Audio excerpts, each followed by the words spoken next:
ತುಂಗಭದ್ರಾ ಜಲಾಶಯದ crust gate damage ಪ್ರಕರಣಕ್ಕೆ ಸಂಬಂಧಪಟ್ಟಂತೆ ಕೆಲವೇ ಹೊತ್ತಲ್ಲಿ ತುಂಗಭದ್ರಾ ಡ್ಯಾಂಗೆ ಸಿಎಂ ಸಿದ್ದರಾಮಯ್ಯ ಭೇಟಿಯನ್ನು ಕೊಡ್ತಾ ಇದ್ದಾರೆ. ತುಂಗಭದ್ರಾ ಜಲಾಶಯದ ವೀಕ್ಷಣೆಯನ್ನ ಮಾಡ್ತಾರೆ ಸಿಎಂ. ನಿನ್ನೆ ಕೂಡ ವಿಪಕ್ಷ ನಾಯಕರು ಬಂದು ಭೇಟಿಯನ್ನ ಮಾಡಿದ್ರು, ಅಲ್ಲಿ ವೀಕ್ಷಣೆಯನ್ನ ಮಾಡಿದ್ರು. ಈಗ ಸಿಎಂ ಸಿದ್ದರಾಮಯ್ಯನವರ ಸರದಿ ಕಿತ್ತು ಹೋದಂತಹ ಕ್ರಸ್ಟ್ ಗೇಟ್ ಅನ್ನ ಪರಿಶೀಲಿಸುತ್ತಾರೆ ಸಿದ್ದರಾಮಯ್ಯ. ಕೆಲವೇ ಕ್ಷಣಗಳಲ್ಲಿ ಏರ್ಪೋರ್ಟ್ನಿಂದ ಸಿಎಂ ಪ್ರಯಾಣವನ್ನ ಬಳಸುತ್ತಾರೆ.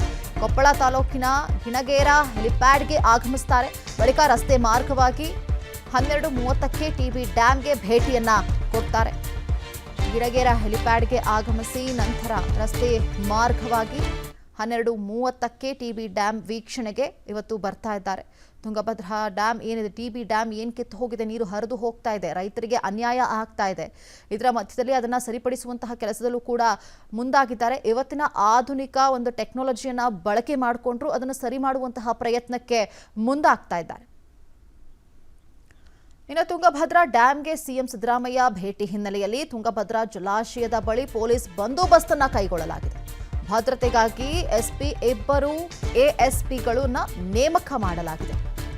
400ಕ್ಕೂ ಹೆಚ್ಚು ಪೊಲೀಸರನ್ನ ನಿಯೋಜಿಸಿದ ಜಿಲ್ಲಾಡಳಿತ ಮುಖ್ಯ ದ್ವಾರದ ಬಳಿ ಜನರ ಅಹವಾಲು ಸ್ವೀಕರಿಸುವುದಕ್ಕೂ ಕೂಡ ವ್ಯವಸ್ಥೆಯನ್ನ ಮಾಡಲಾಗಿದೆ.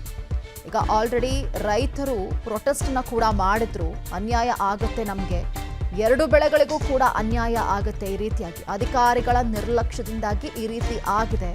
ಹಾಗಾಗಿ ನಮಗೆ ನ್ಯಾಯ ಬೇಕು. ರೈತರ ಮುಖದಲ್ಲಿ ಒಂದು ರೀತಿಯ ಸಂತೋಷ ಇತ್ತು. ಈ ಬಾರಿ ಹೆಚ್ಚಿನ ಪ್ರಮಾಣದಲ್ಲಿ ಮಳೆ ಆಗಿದೆ, ಡ್ಯಾಮ್ ತುಂಬಿದೆ, ಹಾಗಾಗಿ 2 ಬೆಳೆಗೂ ಕೂಡ ನೀರು ಸಿಗುತ್ತೆ ಅನ್ನುವಂತಹ ನಿರೀಕ್ಷೆ ಇತ್ತು. ಬಟ್ ಆದರೆ ಆ ನಿರೀಕ್ಷೆ ಹುಸಿಯಾಗಿದೆ. ರೈತರು ಈಗ ಸಂಕಷ್ಟಕ್ಕೆ ಈಡಾಗಿದ್ದಾರೆ. ಅಟ್ಲೀಸ್ಟ್ ಹೇಗಾದರೂ ಮಾಡಿ ನೀರು ಹರಿದು ಹೋಗದಂತೆ ನದಿಗೆ ತಡೆಯುವಂತಹ ಪ್ರಯತ್ನಕ್ಕೆ ಮುಂದಾಗಬೇಕಾಗಿದೆ. ಅಹವಾಲನ್ನು ಸ್ವೀಕರಿಸುವುದಕ್ಕೂ ಕೂಡ ಅಲ್ಲಿ ವ್ಯವಸ್ಥೆಯನ್ನ ಮಾಡಲಾಗಿದೆ. ರಾಜ್ಯದ ಪ್ರತಿಷ್ಠಿತ ಜಲಾಶಯಗಳಲ್ಲಿ ಒಂದಾದಂತಹ ತುಂಗಭದ್ರಾ ಜಲಾಶಯದ 19ನೇ ಕ್ರಸ್ಟ್ ಗೇಟ್ ಈಗಾಗಲೇ ನೀರಿನ ಒತ್ತಡದಿಂದ ಕೊಚ್ಚಿ ಹೋಗಿರ್ತಕ್ಕಂಥದ್ದು. ಆ ಒಂದು ಪ್ರದೇಶದ ವೀಕ್ಷಣೆಗೆ ಇವತ್ತು ರಾಜ್ಯದ ನಾಡದೊರೆಯಾಗಿರ್ತಕ್ಕಂಥ ಮುಖ್ಯಮಂತ್ರಿ ಸಿದ್ದರಾಮಯ್ಯ ಅವರು ಬರಲಿದ್ದಾರೆ. ಅದರಲ್ಲೂ ಕೂಡ ಬೆಂಗಳೂರಿನಿಂದ 11:30ಗೆ ಟೇಕಪ್ ಆಗೋರ ಮೂಲಕ 12:15ಕ್ಕೆ ಏನು ಗಿಣಿಗೇರಲ್ಲಿರ್ತಕ್ಕಂಥ ಹೆಲಿಪ್ಯಾಡ್ಗೆ ಬಂದು ಇಳಿತಾರೆ. ಅದಾದ ಬಳಿಕ ರಸ್ತೆ ಮಾರ್ಗವಾಗಿ ಇದೇ ತುಂಗಭದ್ರಾ ಜಲಾಶಯದ ಏನು ಗೇಟ್ ಕಿತ್ತೋಗಿದೆಯೋ ಆ ಒಂದು ಗೇಟ್ ವೀಕ್ಷಣೆಗೆ ಬರಲಿದ್ದಾರೆ.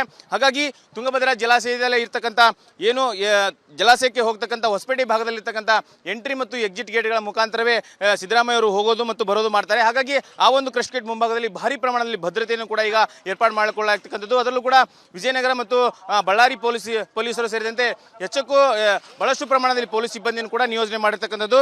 ಅದರಲ್ಲೂ ಕೂಡ ಒಬ್ಬರು ಎಸ್ಪಿ ಮತ್ತು ಇಬ್ಬರು ಹೆಚ್ಚುವರಿ ಎಸ್ಪಿ ಮತ್ತು 3 ಜನ ಡಿವೈಎಸ್ಪಿಗಳು ಸೇರಿದಂತೆ 430ಕ್ಕೂ ಅಧಿಕ ಪೊಲೀಸ್ ಸಿಬ್ಬಂದಿಯನ್ನು ಕೂಡ ಇಲ್ಲಿ ನಿಯೋಜನೆ ಮಾಡಿಕೊಂಡಿರ್ತಕ್ಕಂಥದ್ದು.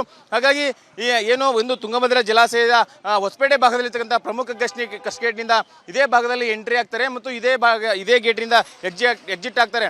ಅದರಲ್ಲೂ ಕೂಡ ಏನು ಕಿತ್ತೋಗಿರ್ತಕ್ಕಂಥ ತುಂಗಭದ್ರಾ ಜಲಾಶಯದ ಕ್ರಸ್ಟ್ ಗೇಟ್ನ ವೀಕ್ಷಣೆ ಮಾಡಿದ ಬಳಿಕ ಒಂದಿಷ್ಟು ಏನು ವೈಕುಂಠದ ಅತಿಥಿ ಗೃಹದಲ್ಲಿ ಅಧಿಕಾರಿಗಳೊಂದಿಗೆ ಸಭೆಯನ್ನು ಮಾಡ್ತಾರೆ. ಅದಾದ ಬಳಿಕ ಅವರಿಂದ ಮಾಹಿತಿಯನ್ನು ಪಡೆದುಕೊಂಡು ಗೇಟನ್ನು ಹೇಗೆ ದುರಸ್ತಿ ಮಾಡಬೇಕು, ಯಾವ ಪ್ರಮಾಣದಲ್ಲಿ ಹಾಳಾಗಿದೆ, ಇನ್ನು ಮುಂಬರ್ತಕ್ಕಂಥ ದಿನಗಳಲ್ಲಿ ಯಾವ ರೀತಿಯಾಗಿ ಅದನ್ನು ನಿರ್ವಹಣೆ ಮಾಡಬೇಕು ಅಂತ ಇತ್ಯಾದಿ ವಿಚಾರಗಳ ಬಗ್ಗೆ ಮಾಹಿತಿಯನ್ನು ಪಡೆದುಕೊಳ್ಳಿದ್ದಾರೆ. ಅದರ ಜೊತೆಗೆ ಏನು ತುಂಗಭದ್ರಾ ಜಲಾಶಯದ ವೈಕುಂಠದಲ್ಲಿ ಸಭೆಯನ್ನು ಮಾಡಿದ ಬಳಿಕ ಇದೇ ಮಾರ್ಗವಾಗಿ ಹೊರಗಡೆ ಬರ್ತಾರೆ ಸಿದ್ದರಾಮಯ್ಯ ಅವರು. ಹಾಗಾಗಿ ಆ ಒಂದು ಹಿನ್ನೆಲೆಯಲ್ಲಿ ಏನು ತುಂಗಭದ್ರಾ ಜಲಾಶಯದ ಇಲ್ಲಿ ನನ್ನ ಬಲಭಾಗದಲ್ಲಿ ಕೂಡ ನಾನು ತೋರಿಸ್ತೇನೆ. ಜಲಾಶಯದ ವೀಕ್ಷಣೆ ಮಾಡಿದ ಬಳಿಕ ಈ ಒಂದಿಷ್ಟು ವಿಜಯನಗರ ಮತ್ತು ಬಳ್ಳಾರಿ ಜಿಲ್ಲೆಯ ರೈತರ ಒಂದಿಷ್ಟು ಅಹವಾಲುಗಳನ್ನು ಸ್ವೀಕಾರ ಮಾಡಲಿದ್ದಾರೆ. ಅದರಲ್ಲೂ ಪ್ರಮುಖವಾಗಿ ಏನು ಕ್ರಸ್ಟ್ ಗೇಟ್ ದುರಸ್ತಿಯಾಗಿರೋದ್ರಿಂದ ಜೊತೆಗೆ ಕಿತ್ತೋಗಿರೋದ್ರಿಂದ ಎಷ್ಟು ಪ್ರಮಾಣದಲ್ಲಿ ಹಾನಿಯಾಗುತ್ತೆ, ರೈತರಿಗೆ ಏನೆಲ್ಲ ತೊಂದರೆಗಳಾಗ್ತವೆ ಇತ್ಯಾದಿ ವಿಚಾರಗಳ ಬಗ್ಗೆ ಕೂಡ ಅವರಿಂದ ಮಾಹಿತಿಯನ್ನು ಪಡೆದುಕೊಳ್ತಾರೆ. ಅವರಿಂದ ಅಹವಾಲುಗಳನ್ನು ಕೂಡ ಸ್ವೀಕಾರ ಮಾಡಲಿದ್ದಾರೆ. ಅದಾದ ಬಳಿಕ ಏನು ತುಂಗಭದ್ರಾ ಜಲಾಶಯ ವೀಕ್ಷಣೆಗೆ ಬರ್ತಾ ಇದ್ರು ಮಾನ್ಯ ಮುಖ್ಯಮಂತ್ರಿಗಳು. ಅದಾದ ಬಳಿಕ 12:15ಗೆ ಬಂದಂಥ ಸಿದ್ದರಾಮಯ್ಯ ಅವರು ಒಂದಿಷ್ಟು ವೀಕ್ಷಣೆ ಮಾಡೋದ್ರ ಜೊತೆಗೆ ಅಧಿಕಾರಿಗಳಿಂದ ಮಹತ್ವದ ಮಾಹಿತಿಯನ್ನು ಪಡೆದುಕೊಂಡು ಹೋಗಲಿದ್ದಾರೆ. ಕ್ಯಾಮರಾಮನ್ ಭರತ್ ಜೊತೆಗೆ ಪಾಂಡುರಂಗ ಜತ್ಲಿ, ವಿಸ್ತಾರ ನ್ಯೂಸ್, ವಿಜಯನಗರ. ಅನುಕ್ಷಣದ ಸುದ್ದಿಗಳಿಗಾಗಿ ವಿಸ್ತಾರ ನ್ಯೂಸ್ ಯೂಟ್ಯೂಬ್ ಚಾನೆಲ್ ಸಬ್ಸ್ಕ್ರೈಬ್ ಮಾಡಿ. ಹೊಸ ಸುದ್ದಿಗಳ ನೋಟಿಫಿಕೇಶನ್ಗಾಗಿ ಬೆಲ್ ಐಕಾನ್ ಕ್ಲಿಕ್ ಮಾಡಿ. ಲೇಟೆಸ್ಟ್ ಅಪ್ಡೇಟ್ಸ್ಗಾಗಿ www.vistaranews.com ವೆಬ್ಸೈಟ್ಗೆ ವಿಸಿಟ್ ಮಾಡಿ.